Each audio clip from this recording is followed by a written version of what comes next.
ఉద్దానం అంటే ఉద్యానవనం. అలాంటి ప్రాంతాన్ని అంతుపట్టని కిడ్నీ రోగం అలుముకుంది. తోటలో పూలు రాలిపోయినట్లు మాయదారి రోగానికి ఒక్కో ప్రాణం రాలిపోతోంది. జీవం లేని ఇళ్ళు, చావును అలవాటు చేసుకున్న ఊళ్ళు. ఉద్దానం 7 మండలాల్లో కనిపించేవి ఇవే: సోంపేట, కవిటి, కుసుంపురం, కొత్తుమ, కళింగపట్నం సహా ఏ గ్రామానికి వెళ్లినా ప్రతి ఇంట్లో ఎవరో ఒకరు కిడ్నీ వ్యాధితో బాధపడుతూనే కనిపిస్తారు. ఎందుకిక్కడ పుట్టామా అనే ఆవేదన వెంటాడే కుటుంబాలు ఎన్నో. వైద్యం కోసం ఇళ్ళు ఆస్తులు అమ్ముకున్న, మందులకు డయాలసిస్ కు డబ్బు చాలని పరిస్థితి. అలాంటి బతుకులు మార్చేందుకు, బంగారు భవిష్యత్తు అందించేందుకు జగన్ తీసుకున్న చర్యలను, చేపట్టిన కార్యక్రమాలను చరిత్ర గుర్తు చేసుకోవడం ఖాయం. పనికి వెళ్ళానండి. 12 వచ్చాం జ్వరం అని టెస్టులు చూపించినప్పుడు 4 పాయింట్లు అని చూపించారు. 4 మందులు వాడాను. శ్రీనివాస్ డాక్టర్ దగ్గరికి వెళ్ళి 5 మందులు వాడాను, కానీ తగ్గలేదు.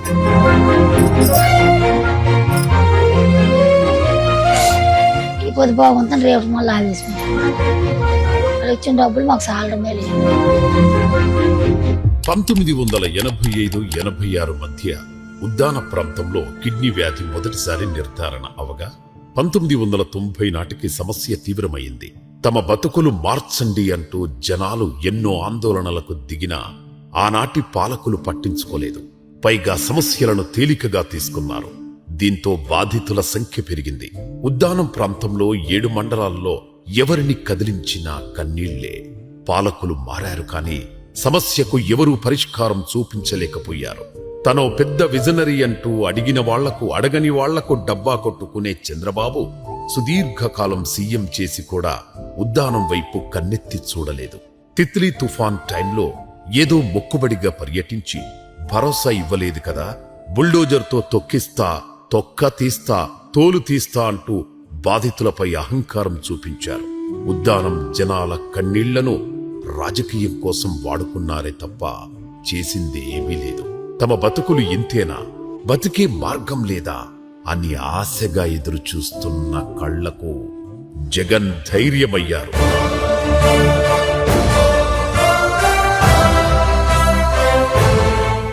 నేను విన్నాను, నేను ఉన్నాను అనే భరోసా ఇచ్చారు. మరణానికి, పేదోడి ప్రాణానికి అడ్డగోడలా నిల్చున్నారు. జగన్ వచ్చి మన పాదయాత్ర మన గ్రామానికి వచ్చేటప్పుడు మనకు చెప్పారు సార్, ఇక్కడ వచ్చిన దూరం ఇక్కడ మీకు హాస్పిటల్ మన జిల్లా కట్టిస్తామని. కిడ్నీ హాస్పిటల్ ఇవన్నీ కూడా ఉద్దానం ఏరియాకి అందరికి మేలు జరిగినట్టు చేశారంట. మళ్ళీ ఓపెన్ కే వస్తారని చెప్పి మళ్ళీ ఓపెన్ చేస్తూ అక్కడ మీటింగ్ పెట్టి సభలు కూడా చెప్పడం జరిగింది సార్. ఆయన 2017లో తన సుదీర్ఘ పాదయాత్రలో భాగంగా జగన్ ఉద్దాన ప్రాంతానికి వచ్చారు. జనాలను కలిసి స్వయంగా సమస్యలడిగి తెలుసుకున్నారు. ఏం చేస్తే జనాల ఆరోగ్యం బాగుపడుతుందో ప్రణాళిక రూపొందించారు. ఏడాది గడవక ముందే 2018 డిసెంబర్ 31న మరోసారి ఉద్దానానికి వెళ్లారు. అధికారంలోకి రాగానే కిడ్నీ బాధితులకు 10,000 పింఛన్తో పాటు అత్యాధునిక ఆస్పత్రి నిర్మిస్తామని హామీ ఇచ్చారు. ఇచ్చిన మాట ప్రకారం పలాసలో 50 కోట్లతో 200 పడకల సూపర్ స్పెషాలిటీ ఆస్పత్రిని నిర్మించారు. దీనికి doctor YSR kidney centre research ఆస్పత్రిగా పేరు పెట్టారు.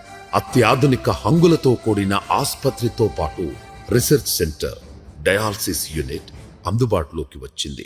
కిడ్నీ రోగంతో ఏ ఒక్కరూ బాధపడకూడదనే గొప్ప ఆలోచనతో 700 కోట్ల రూపాయలతో స్వచ్ఛమైన నీరు అందించేలా సుజలధార ప్రాజెక్టు చేపట్టారు. ఉద్దానానికి ఊపిరిలూదారు.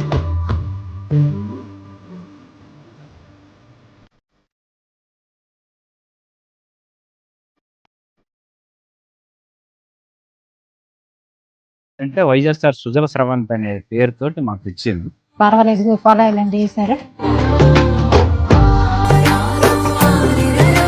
అప్పుడు వైఎస్ఆర్, ఇప్పుడు జగన్. పేదోడి ప్రాణం కోసం పరితపించిన నేతలు ఇద్దరే. ఉద్దానాన్ని పీడిస్తున్న కిడ్నీ సమస్యకు ఓ పరిష్కారం చూపించాలని గతంలో చొరవ చూపిన ఒకే ఒక్క సీఎం వైఎస్ఆర్. అధికారులు ప్రణాళికలు కూడా సిద్ధం చేశారు. ఆ మహానేత అకాల మరణంతో తర్వాత వచ్చిన ప్రభుత్వాలు, ముఖ్యమంత్రులు ఉద్దానం సమస్యను పట్టించుకోవడమే మానేశారు. ఆ తర్వాత జనాల బతుకులు మార్చింది, బతకాలన్న భరోసా కల్పించింది మళ్లీ జగనే. పేదోడి ప్రాణం నిలబెట్టడం కోసం, చిరునవ్వు కోసం ఎంత దూరమైనా వెళ్ళడానికైనా, ఏం చెయ్యడానికైనా సిద్ధం జగన్. ఖర్చు ఎంతవుతుంది, ఎంత కష్టం ఉంటుందనే విషయాలను పట్టించుకునే రకం కాదు ఆయన. సుజలధార ప్రాజెక్టు కోసం అలాంటి భగీరథ ప్రయత్నమే కనిపించింది. ఉద్దానం ప్రాంత జనాలకు ఏడాది పొడవునా నీరు అందుబాటులో ఉండేలా, ఖర్చు ఎక్కువైనా వెనకాడకుండా ఆ ప్రాంతానికి 104 కిలోమీటర్లకు పైగా దూరంలోని హిరమండలం రిజర్వాయర్ నుంచి నీటి తరలింపుకు ప్రణాళిక రూపొందించారు. ఏకంగా 1047 కిలోమీటర్ల పొడవున భూగర్భ పైపు లైన్లు నిర్మించారు.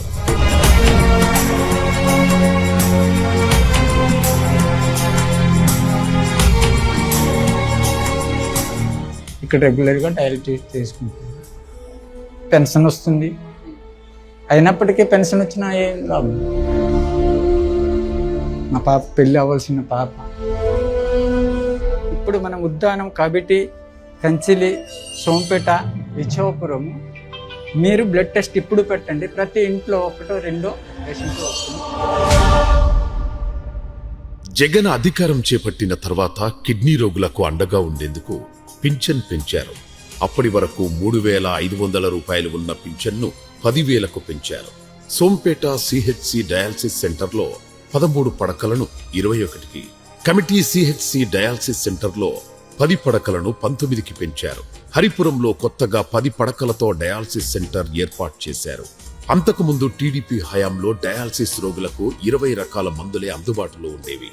జగన్ హయాంలో 37 రకాల మందులను అందుబాటులో ఉంచారు. కిడ్నీ రోగులకు నిరంతరం వైద్య పరీక్షల కోసం semi auto analysers, electrolyte analysers, urine analysers ను ఉద్దానం పరిధిలో ఉన్న 29 ల్యాబ్లలో అందుబాటులో ఉంచారు.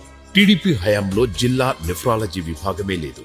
వైసీపీ ప్రభుత్వం వచ్చాక శ్రీకాకుళం రిమ్స్ లో నెఫ్రాలజీ విభాగం ఏర్పాటు చేశారు.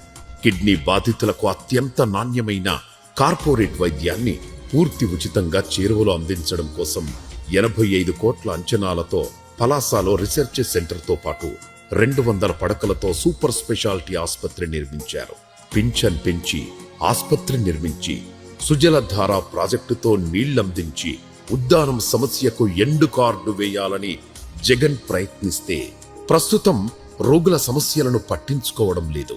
జగన్ హయాంలో 108 వాహనంలో 1 ట్రిప్ ఉచితంగా ఉండేది. అయితే ఇప్పుడు ఆ సేవలు అందడం లేదు. దీంతో వచ్చే పింఛన్లో ప్రయాణాలకే ఎక్కువ ఖర్చు అవుతున్న పరిస్థితి. గత గవర్నమెంట్ చేసింది, ఈ గవర్నమెంట్ ఆ 108 అనేది తీసేయడం కొద్దిగా ఇబ్బంది ఉంది. మాకు ఈ బళ్ళు వస్తే మాకు పర్వాలేదు, కొంతలోటు కొంత. డయాలసిస్ పేషెంట్లకి 108 వచ్చేది, పేషెంట్లు తీసుకెళ్లేది, తీసుకొచ్చేవాళ్ళు. ఇప్పుడు ఆ సదుపాయం లేదు. మరి అప్పుడు 104 వచ్చేది, ఇప్పుడు అది కూడా తీస్తున్నారు. మరి ఆయన పనికి వెళ్ళకపోతే జరగదు, తీసుకుని వెళ్తారు. మరి ఏడు చేస్తాం తప్పదు. మరి మాకేం అనుకూలంగా లేదు. ఇక్కడ హాస్పిటల్ అయితే మంచిదే కాదంటే మాకు బండి మాకు ఇచ్చేసేస్తే సరే సార్. జనసేన అధినేత ఇప్పుడు డిప్యూటీ సీఎం పవన్ కళ్యాణ్ కూడా ఒకసారి ఆ ప్రాంతానికి వెళ్లి వచ్చారు. చాలా మాటలు చెప్పారు. ఇంత పరిష్కారం చూపించలేదు. పైగా అక్కడి జనాల బాధలను రాజకీయంగా మాత్రమే వాడుకున్నారు. సుజలధార, డయాలసిస్ సెంటర్లు, ఆస్పత్రుల నిర్మాణంతో ఉద్దానం రూపురేఖలు, భవిష్యత్తు మారబోతున్నాయంటూ ఓ సమయంలో పవన్ కళ్యాణ్ స్వయంగా ప్రశంసలు గుప్పించారంటే జగన్ గొప్పదనం అర్థం చేసుకోవచ్చు. ఆ ఉద్దానం ప్రాజెక్ట్ ని ముందుకు తీసుకెళ్లేదు. అది గత ప్రభుత్వం దాన్ని పూర్తి చేసింది. ఉద్దానం సమస్యను ఎన్నో ఏళ్లుగా ఎవరూ పరిష్కరించలేదు. తాను మాటల మనిషి కాదని, చేతల మనిషినని జగన్ నిరూపించుకున్నారు. 14 ఏళ్లు ముఖ్యమంత్రిగా చేసిన చంద్రబాబు ఉద్దానం వైపు చూడకపోగా ఆ సమస్యను రాజకీయంగా వాడుకున్నారు. పేదోడు ఎప్పుడూ రాజకీయ వస్తువు అని చంద్రబాబు నిరూపించిన ఘటనలు ఎన్నో. అలాంటిది జగన్ ఒక మహాయజ్ఞానికి దిగారు. పేదల తలరాతలను మార్చేందుకు కష్టపడ్డారు. ఎప్పుడొచ్చామన్నది కాదు, ఎన్నాళ్లు చేశామన్నది కాదు, పేదోడి మోముపై ఆనందం చూశామా, ఆ కుటుంబంలో సంతోషం చూశామా అన్నదే జగన్కు తెలిసిన రాజకీయం. ఆయన హయాంలో చేపట్టిన ప్రాజెక్టులు ఈ ప్రాంత తలరాతలు మార్చబోతున్నాయి. కిడ్నీ వ్యాధితో చనిపోయే వాళ్ళు ఇప్పుడు డయాలసిస్ చేసి కనీసం సుమారు ఒక 5 years 10 years ఇక్కడ బతుకుతున్నారు. ఈ ప్రభుత్వాలు కూడా ఇంకా అక్కడ సేవలు ఇంకా అందిస్తే ఈ డయాలసిస్ తో మరికొంత కాలం బతికే అవకాశం ఉంది. కాబట్టి ఇప్పుడు ఉద్దానం వాసులకు నీటి సమస్య లేదు, స్వచ్ఛమైన నీరు అందుతోంది. అందుబాటులో అత్యాధునిక ఆసుపత్రి ఉంది, కిడ్నీ వ్యాధుల రీసెర్చ్ సెంటర్ ఉంది. ప్రతి పిహెచ్సిలో ప్రత్యేకంగా నెఫ్రాలజీ డిపార్ట్మెంట్ ఉంది. ఉద్దానం కన్నీటిని తూడ్చేందుకు జగన్ తీసుకొచ్చిన మార్పులెన్నో. 40 ఏళ్ల ఉద్దానం ప్రాంత కిడ్నీ సమస్యకు పరిష్కారం చూపి ఆ ప్రాంతానికి ఊపిరిపోసి తమకు ప్రాణభిక్ష పెట్టారంటూ ఆర్తి నిండిన కళ్లతో జగన్ సేవలను గుర్తు చేసుకుంటున్నారు. ఆయనకి జగన్మోహన్ రెడ్డి గారు ఇది కిడ్నీ రీసెర్చ్ సెంటర్ కట్టారు. శ్రీకాకుళం నేనైతే హైదరాబాద్ వరకు వెళ్ళాను. ఇప్పుడు ఇదైన కాడ నుంచి నాకైతే సేఫ్. సుజల వాటర్ ఒకటి సదుపాయం అయిందండి. మరి కిడ్నీ పేషెంట్లకి 10,000 రూపాయల చొప్పున పింఛన్ కూడా దొరుకుతుందండి. అది జగన్ ప్రభుత్వంలో జరిగింది. డయాలసిస్ చేసుకుంటే 10,000 మనకి ఇమ్మీడియట్ మనకు వచ్చేస్తుండేవి. ఇప్పుడు ఏంటంటే ఉచిత వార్డుకి వెళ్తేనే మన డబ్బులు.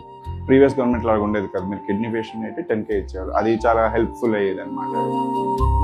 తమ బతుకులను ఆదుకున్న ముఖ్యమంత్రి జగన్ కు జీవితాంతం రుణపడి ఉంటామని చెబుతున్నారు.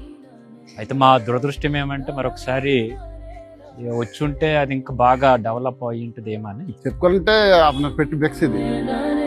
తన వాళ్లకు కష్టమొస్తే సహిస్తారేమో, తనను నమ్ముకున్న వాళ్లకు, తనపై నమ్మకం పెట్టుకున్న వాళ్లకు కష్టం వస్తుంది అంటే క్షణం కూడా ఆలోచించరు జగన్. అదే ఉద్దానం సమస్యకు పరిష్కారం చూపించేలా చేసింది. ఇంత చేసినా పేదోడి చిరునవ్వుకు కారణమైన జగన్ కనీసం చెప్పుకోలేకపోతే చేయని దాన్ని చెప్పుకుంటూ చంద్రబాబు సర్కార్ డబ్బాలు కొట్టుకుంటోంది. ఏది ఏమైనా ఉద్దానం తీసుకునే ఊపిరిలో, అక్కా చెల్లెళ్ల చిరునవ్వుల్లో, జనాల ధైర్యంలో జగన్ పేరు ఎప్పుడూ ఉంటుంది, వినిపిస్తుంది కూడా.